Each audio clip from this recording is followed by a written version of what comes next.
Okay, so this is what I like to call the red maxima. Well, it's similar to a maxima, but slightly better. Much like the maxima, it's extremely cheap, extremely loud, but it's also very powerful. It's cheap, it's bagless, it's red, it's got a cone style filter. It is the Bagless Dirt Devil Breeze. How do you know it's a breeze? Well, it's got a red handle instead of a black handle. And once upon a time, there was a label right here that I peeled off at a Borden. So, 2 days ago, I completely tore this apart and I washed it from the inside out, serviced everything I could, and I got it all back together earlier today. It doesn't sound. It doesn't. That top motor bearing that's on it doesn't sound happy whatsoever, but if it works, it works. So, unlike the Maxima, this actually has a plastic brush roll, but surprisingly, it still does a really good job, even with a plastic brush roll. Now, these things are notoriously hard to get the end caps off of, but if you give them a twist, they all that tension should loosen up and you should be able to pry them off. This has a 12-amp motor and a headlight. It's a very short cord, but it is a cord nonetheless. It is a cheap vacuum, so you do not expect a long cord. It comes with an extension wand, a dusting brush. This is not the original dusting brush, but if it works, it works. And a crevice tool. Of course, the way you attach this hose is you undo this little lower hose right here, and then you twist this in, locking it into those little notches right there. It is not a stretch hose, it is a Plastiflex hose. So it does not go very far, but it does work. This is not the Ultra Swivel Glide Bagless with the casters on it, so it is a very low end. Automatic height adjustment is what they call it. So when I say this is like the Maxima, I mean there is a big dust cup filter right here. Although this one is a lot larger. This is the very infamous Dirt Devil style F1 filter. It holds on to a lot of dust and it holds on to it tight, so down there is usually relatively clean on these. And they hold on to a lot of dirt, and there's a lot of surface area for dirt, so, you know. So yeah, this filter holds on to a lot of dirt, and there's a lot of area for dirt to hold on to, so it doesn't lose suction as fast as a Maxima.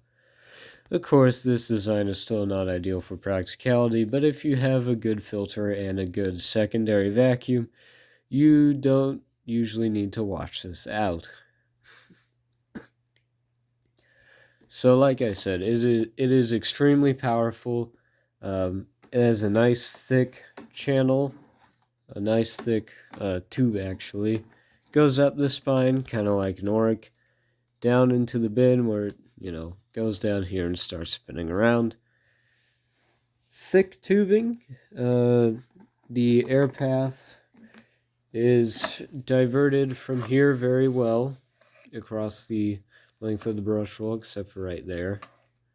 But oh well. And it has enough power that you can actually hear the air running against the brush roll when it's in upright position. Because then you take this off and then you don't hear it. I will provide a demo of that shortly. So it takes belt style 5, of course. Anyone knows that if you use an actual style 5 belt on it, that it will be gone within the next week, because these things are absolutely terrible with belts, specifically their genuine belts, because the belts that they claim to be the right fit for are actually way too small for this vacuum itself. So you're probably better off with something bigger like a Hoover Type 160 or a Bissell Style 7 belt. So let's look at this. The model number of this is 0088160.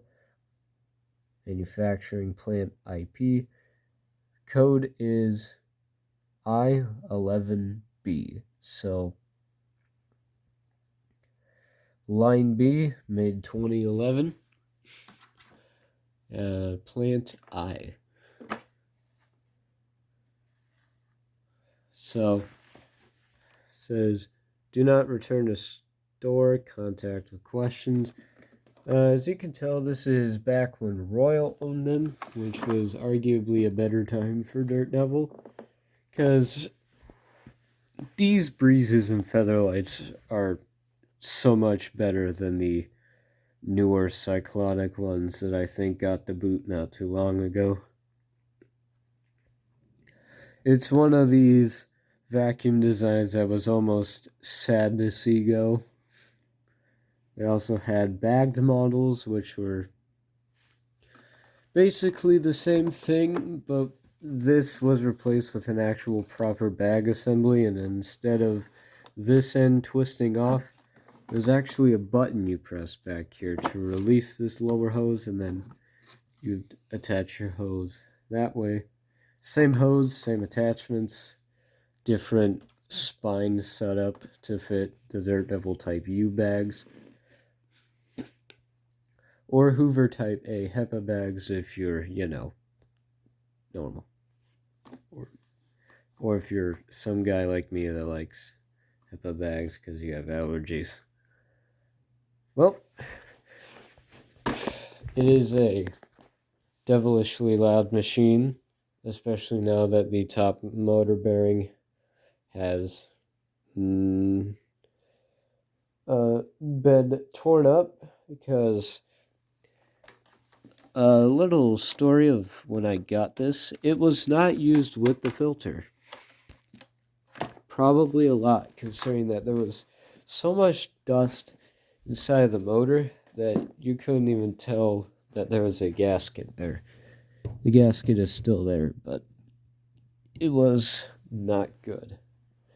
There was so much dust, and I cleaned it out, and then, but that was like 7 years ago, so a few days ago I took it apart, and I noticed that the motor was extremely more dusty and extremely more rusty than I remember it being. So I took care of that, and the bearings did not like it. I replaced one of them because I thought the other was good enough, and it still squeals, but it's not like constantly bad squealing. So anyways,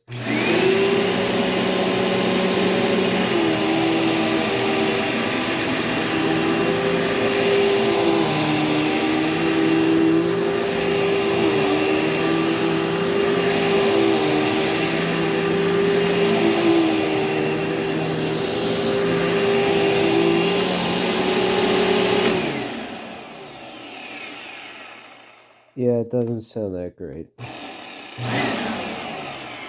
Let's see if we can get the... I guess not. Oh well.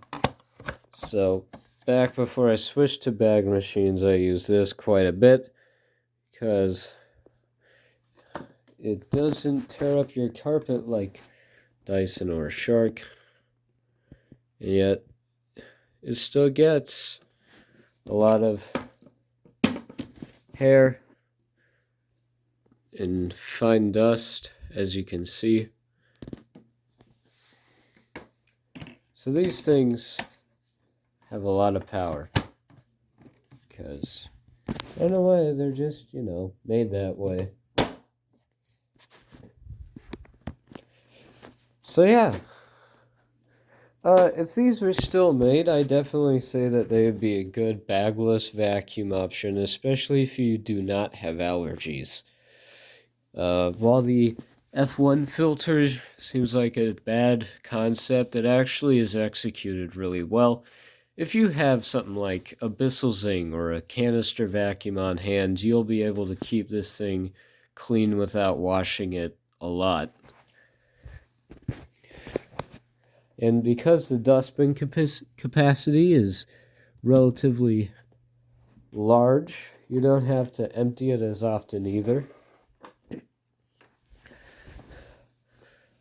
But of course you do occasionally have to empty it because it's not a bagged machine and you don't have to wait a couple of months to empty it. You gotta empty it more often. So if an overall rating, this machine is probably an 8 out of 10, especially for cheaper Walmart vacuums. And these really deserve more credit than what they get. So, yeah. I'm Jack's Facts of Safety, signing off with another review. See you all in the next one.